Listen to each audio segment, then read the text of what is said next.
یعنی یہی نواز شریف تھا، اور پی ٹی آئی کی خواتینوں کے بارے میں یہ جو کچھ فرماتا ہے وہ آپ کے سامنے ہے۔ لیکن ہم اتنے بھائی اعلیٰ ظرف نہیں ہیں، ویڈیو تھوڑی لمبی ہوگی، ویڈیو آپ نے شیئر بھی کرنی ہے، کیونکہ آپ کو ہلکا سا آج ان شریفوں کا اور اس امیر المومنین کا میں پہلے بھی اپنی ایک ویڈیو میں بتا چکا ہوں، لیکن اس وقت میرے جو ویورز تھے وہ کم تھے۔ یہ ویڈیو آپ نے پوری دیکھنی ہے، آپ نے شیئر بھی کرنی ہے۔ یہ ہے پارلیمانی مجرے کتاب، اچھی طرح دیکھ لیں۔ اس کے مصنف ہیں ڈاکٹر اختر نواز خان، یہ بھی اچھی طرح دیکھ لیں، ڈاکٹر اختر نواز خان، اور اس کا جو پیج نمبر ہے وہ ہے 24۔ ٹھیک ہے جی، اس میں سے کچھ کارنامے آپ کو اس امیر المومنین کے جو آج کل عمران خان کی کردار کشی کر رہا ہے یہ خاندان، کیونکہ میں نے بتایا نا کہ اعلیٰ ظرف ان کو دشمن ملے ہیں، پہلے بے نظیر ملی تھی، پھر عمران خان، ورنہ عمران خان جنرل فیض کے ذریعے 6 ماہ کے بچے کا کیس بھی کھول دیتا، قطریوں کے ڈی این اے بھی کروا لیتا اور سارا کچھ کر لیتا، لیکن وہ عمران خان ہے، اعلیٰ ظرف ہے اور اسی طرح بے نظیر تھی۔ میں آپ کو کچھ کارنامے آپ نے غور سے سننے ہیں۔ یہ پیج نمبر ہے 24۔ عام زندگی میں نواز شریف بھولے بھالے اور معصوم انسان دکھائی دیتے ہیں، البتہ نجی و ذاتی زندگی میں ان کا کردار بھی دوسرے سیاستدانوں سے مختلف نہیں۔ ان کے معاشقوں اور سکینڈل کی ایک لمبی فہرست ہے، جس میں سر فہرست مشہور گلوکارہ طاہرہ سید کا نام ہے۔ نواز شریف کی کامیابی کا راز جہاں دولت کا بے تحاشا استعمال ہے، وہیں میڈیا کا استعمال بھی ہے۔ نواز شریف کی سیاست میں شہباز شریف کو جنرل مینیجر قرار دیا جاتا ہے۔ نواز شریف کی ذہانت پر مبنی ہر کام کے پیچھے شہباز شریف کا نام لیا جاتا ہے۔ نواز شریف کو پاکستان کا ہیرو بنانے میں میڈیا کا رول کلیدی ہے۔ نواز شریف نے میڈیا مینیجرز کی باقاعدہ ٹیم بنا رکھی تھی، جو نواز شریف کو جہاں میڈ ان پاکستان ثابت کرنے میں صفات کے صفات کالے کرتے، وہیں وہ اسے اسلام کا سپوت ثابت کرنے میں بھی کوئی کسر نہ چھوڑتے۔ نواز شریف کے میڈیا مینوں نے ان کی زندگی کا صرف ایک رخ عوام کے سامنے پیش کیا، جس کے مطابق وہ ایک نیک، ہمدرد، غم گسار، پاک باز، صالح اور درد دل رکھنے والے انسان ہیں۔ مگر اس سب کے باوجود جھوٹ چھپائے نہیں چھپتا اور کوئی نہ کوئی سچی بات عوام کے سامنے آ ہی جاتی، مگر عوام اس پر یقین نہ کرتے۔ نواز شریف اور ان کی میڈیا ٹیم کو گویبلز کی اس بات پر پختہ یقین تھا کہ جھوٹ بار بار اور تواتر سے بولو تاکہ لوگ اس کو سچ سمجھنا شروع کر دیں۔ حالانکہ ذاتی زندگی میں نواز شریف کی شہرت دوسرے سیاستدانوں سے کسی طرح کم نہیں۔ وہ بھی صنف نازک کی کافرانہ اداؤں پر دل کھول کر داد دیا کرتے تھے۔ حسن و عشق کے وہ اتنے ہی رسیہ تھے جتنا کہ کوئی بھی دوسرا سیاستدان۔ حسن و عشق کا کھیل کھیلنے میں وہ بڑی احتیاط برتتے تھے، مگر پھر بھی کہیں نہ کہیں کوئی خامی رہ جاتی جس کی وجہ سے وہ پکڑے جاتے۔ ان کی اس طرح کی ایک خامی قوم کے سامنے اس وقت پیش کی گئی، غور کرنا ہے، جب وہ کالعدم وزیر اعظم بنے۔ پرائم منسٹر ہاؤس میں ان کے کمرے کی تلاشی لی گئی جب مشرف نے قبضہ کیا، تو جہاں دیگر سامان تلاش کرنے والوں کے ہتھے چڑھا، وہیں ان کے حصول عیاشی کے سامان کی بھی ایک طویل فہرست ان کے ہاتھ لگی، جس میں راتوں کو رنگین بنانے کے لیے خصوصی بستر، ننگی فلمیں، مخصوص لمحات کو طویل کرنے کے لیے مخصوص گولیوں، ویاگرا کا ایک بڑا سٹاک، الغرض ایسا سامان نکلا جو میاں نواز شریف کی شرافت کا منہ چڑھا رہا تھا۔ میاں نواز شریف نے پرائم منسٹر ہاؤس کو باقاعدہ دربار کی شکل دے رکھی تھی۔ جہاں شریف عالم پناہ کی طبیعت کو حشاش بشاش کرنے کے لیے ایسے افراد ہر وقت موجود رہتے جو جہاں عالم پناہ کو گانے اور لطیفے سناتے، وہ وہیں عاشقانہ مزاج کے مالک نواز شریف کے لیے خصوصی محافل کا انعقاد کرتے تاکہ میاں صاحب کا مزاج خوش رہے۔ نواز شریف موسیقی کے بڑے دل دادا تھے۔ موسیقی کا شوق میاں نواز شریف کو تیرہ سید کی زلفوں تک لے گیا۔ ایک طرف ہوس پرست اور موسیقی کا دل دادا نواز شریف تھا تو دوسری طرف پرکشش چہرہ، جھیل سی گہری شفاف آنکھیں، سرخ گلابی ہونٹ، ستواں ناک اور سراہی دار دراز گردن کی مالک تیرہ سید تھی۔ یوں میاں صاحب کا دل جھوم اٹھا۔ تیرہ سید کو دیکھتے ہی ان کے لبوں پر تبسم تیرنے لگتی۔ میاں صاحب کے حواری ان کے لبوں پر رقصاں و مستاں تبسم دیکھنے کے لیے تیرہ سید کو بڑے اہتمام کے ساتھ پرائم منسٹر ہاؤس لاتے۔ ایک طویل عرصے تک تیرہ سید نواز شریف کے جنسی ہوس پرست دل کی راجدھانی پر حکمرانی کرتی رہی۔ دونوں کے پیار کے قصے ایک عرصے تک زبان و زد و عام رہے۔ تیرہ سید باوجود اس کے کہ نعیم بخاری کی بیوی تھی مگر وہ ایک حسن پرست وزیر اعظم کی راتوں کو رنگین اور مست بناتی رہی۔ نعیم بخاری نے تیرہ سید کو راہ راست پر لانے کی بہت کوشش کی مگر وہ دونوں طرف کی لگی آگ کو بجھانے میں کامیاب نہ ہوئے۔ یوں نوبت طلاق تک جا پہنچی۔ قریب تھا کہ تیرہ سید کی زلفوں پر نواز شریف اپنا سیاسی کیریئر قربان کر دیتے کہ بیگم کلثوم نواز نے آگے بڑھ کر نواز شریف کے تباہ ہوتے ہوئے کیریئر کو تیرہ سید کی بھینٹ چڑھنے سے بچا لیا۔ نواز شریف کے پہلے دور حکومت میں پرائم منسٹر ہاؤس میں تیرہ سید کو خاتون اول کی پذیرائی اور پروٹوکول حاصل تھا۔ یہ حاجی ہیں جو عمران خان کی کردار کشی کر رہے ہیں۔ نواز شریف کی عیش پرست طبیعت نے تیرہ سید اور نعیم بخاری کے ہنستے کھیلتے گھر کو تباہ و برباد کیا۔ ہاں، یہ علیحدہ بات ہے کہ تیرہ سید کو منہ دکھلائی میں پنجاب ٹورزم ڈیولپمنٹ کارپوریشن مری کی چیئر لفٹ دی جس سے اسے روزانہ لاکھوں روپے کی آمدن ہوتی تھی اور یہ آمدن 1993 میں بے نظیر کے وزیر اعظم بننے تک جاری رہی۔ بیگم کلثوم نواز نے اس موقع پر خالص مشرقی عورت کا ثبوت دیا اور نواز شریف کی عشق کی تپش کو اپنی مشرقیت سے سرد کرنے کی کوشش کی۔ لیکن دوسری طرف معاملہ کچھ اور تھا کیونکہ نواز شریف اکیلی تیرہ سید کے عاشق نہ تھے بلکہ عارفہ صدیقی اور دلشاد بیگم وغیرہ جیسی حسیناؤں کے بھی وہ عاشق تھے مگر پھر بھی اس نے اپنے شوہر کو معاف کیا۔ یہی نہیں بلکہ جنرل پرویز مشرف کے جیل سے نکال کر سعودی عرب لے جانے میں بھی کامیاب ہوئیں۔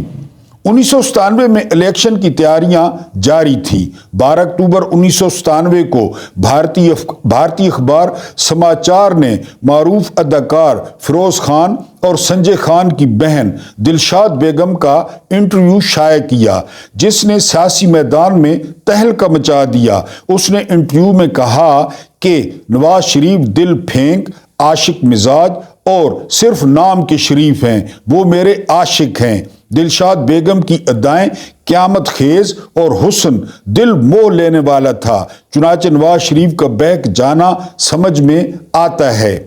دلشاد بیگم سے نواز شریف کے تعلقات اس قدر قریب تھے کہ بقول دلشاد بیگم نواز شریف نے میرے کہنے پر، اب یہ سنیے لائن پلیز، میرے کہنے پر مقبوضہ کشمیر میں فوجی کارروائی بند کروائی۔ نواز شریف کے اس فیصلے سے جماعت اسلامی سے ان کے تعلقات میں دراڑ آ گئی جسے عاشق پرست نواز شریف نے قبول کر لیا۔ نواز شریف دلشاد بیگم کی اداؤں پر ایسے لٹو ہوئے کہ سہگل فیملی کی دعوت پر جب دلشاد بیگم پاکستان کے دورے پر آئی تو اسے پاکستان میں سرکاری مہمان کی حیثیت دی گئی۔ دلشاد بیگم کا حسن، دلربا ادائیں، ساڑی باندھنے کا خوبصورت انداز، ان سب نے مل کر میاں صاحب کو اپنا اسیر کر لیا۔